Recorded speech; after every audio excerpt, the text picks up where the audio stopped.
আলবদর রাজাকারের বাচ্চারা এখনো কিন্তু ফজলুর রহমানদের মতো মুক্তিযোদ্ধারা জীবিত আছে। এই দেশে মুক্তিযুদ্ধ হয়েছে। মাননীয় সদস্যবৃন্দ বসুন বসুন বসুন প্লিজ। হ্যাঁ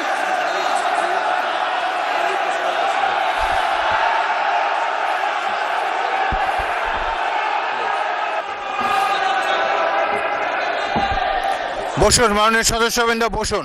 3রা ডিসেম্বর 1971 সনে আমাদেরকে সহযোগী করার জন্য অংশগ্রহণ করেছিল এবং তার হাজার হাজার সৈন্য এই মাটিতে রক্ত দিয়ে গেছে।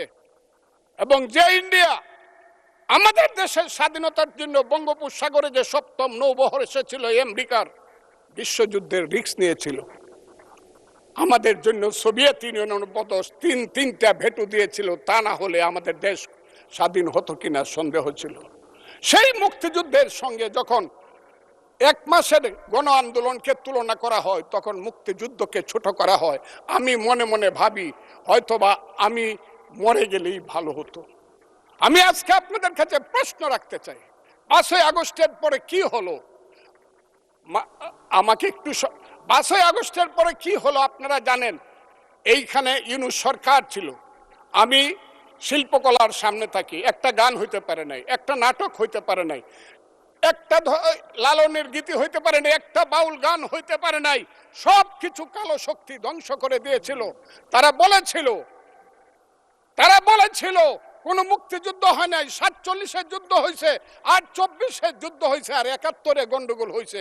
সেই দিন মুক্তিযোদ্ধা হিসাবে আমি বলেছিলাম, আমি বলতে পারবো কিনা কথাটা আপনি, এই আলবদর রাজাকারের বাচ্চারা এখনো কিন্তু ফজলুর রহমানদের মতো মুক্তিযোদ্ধারা জীবিত আছে। এই দেশে মুক্তিযুদ্ধ হয়েছে, মুক্তিযুদ্ধ সত্য, 30 লক্ষ লোক জীবন দিয়েছে, এটাও সত্য।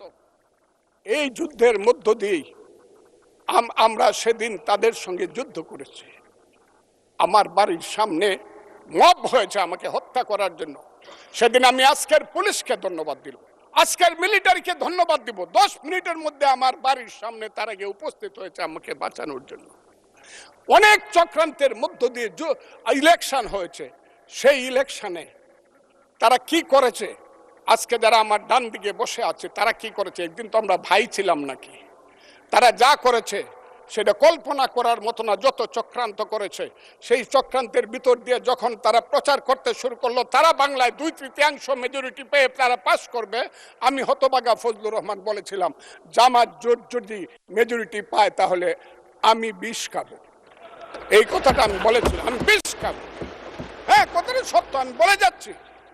এবং তারা কোনোদিন যুদ্ধে জয়লাভ করতে পারে না, রাজনৈতিক যুদ্ধে, কারণ তাদের পূর্বপুরুষ বাংলাদেশ চায় নাই। বাংলাদেশ যদি থাকে, এই বাংলায় শুধু বেলিচা মিলিয়ার জুই ফুল ফুটে না, এদেশে রক্তগোলাপ রক্ত জবাও ফুটে।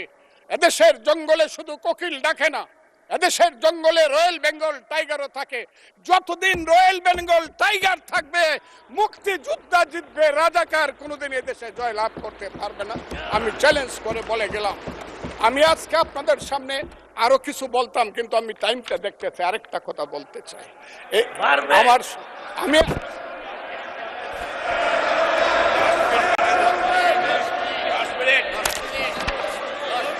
আমাকে 5 মিনিট সময় দেন, আমি শেষ করে ফেলবো।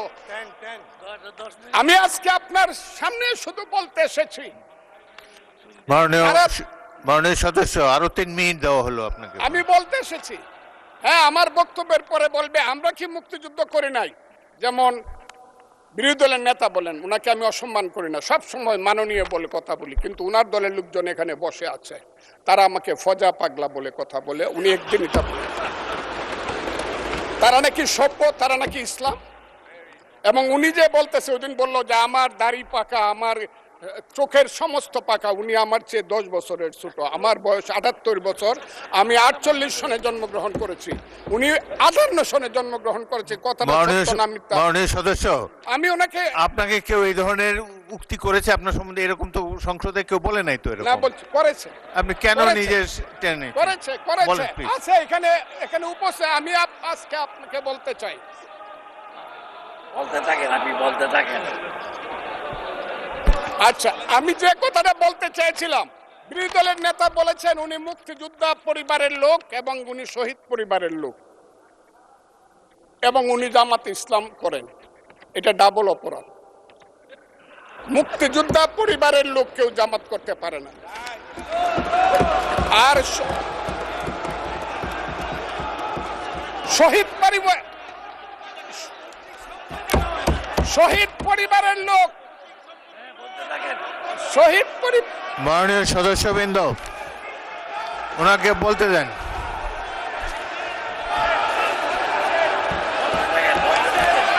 মাননীয় সদস্যবৃন্দ, অর্ডার। আপনারা শৃঙ্খলা রক্ষা করুন।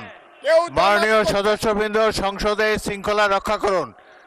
মাননীয় সদস্য ফজলুর রহমান, আপনি শেষ করুন, কষ্ট পাইতেছেন, বক্তব্য শেষ করুন। আমি আবারও বলে রাখলাম, শহীদ পরিবারের লোক তো জামাত করতেই পারে না, আর জামাত করলে ডাবল অপরাধ করতেছে। 2, তাহলে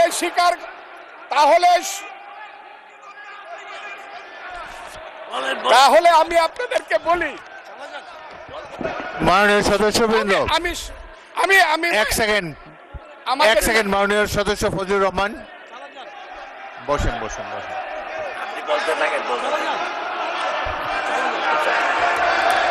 আমি আপনাদেরকে মাননীয় সদস্যবৃন্দ, প্রোটেকশন আশা করতেছি।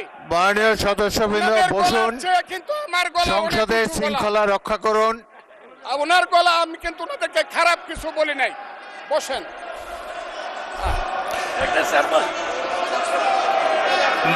মাননীয় সদস্য ফজলুর রহমান,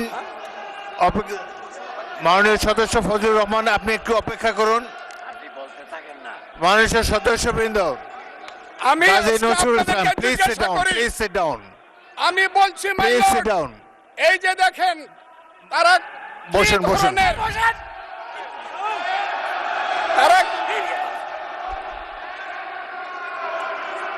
তারা কি ধরনের আচরণ করছে। আচ্ছা, আজকে তাদেরকে মাননীয় সদস্যবৃন্দ, একটু মনোযোগ দিয়ে আমার কথাটি শোনার চেষ্টা করুন।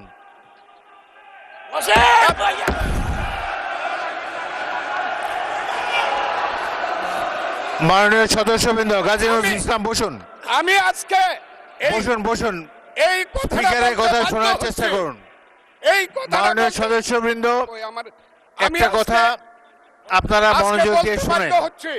সংসদে প্রত্যেক সদস্যের, ফজলুর রহমান একটু ওয়েট করেন। মাননীয় সদস্য ফজলুর রহমান ওয়েট করেন। Hold on for a second, একটু অপেক্ষা করুন।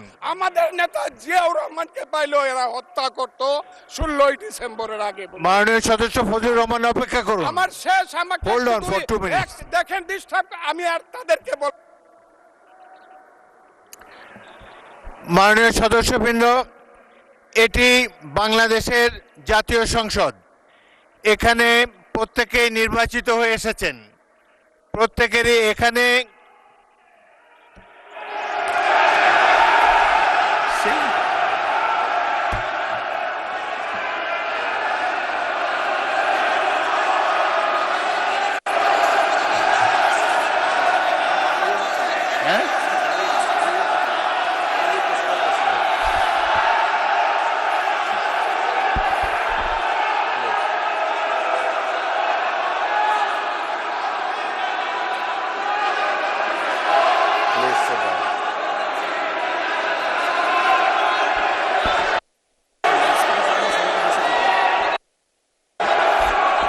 মাননীয় সদস্যবৃন্দ, দয়া করে বসুন।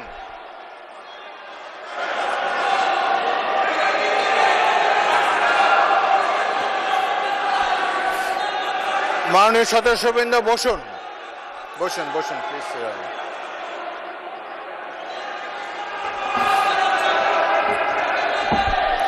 বসুন মাননীয় সদস্যবৃন্দ, বসুন।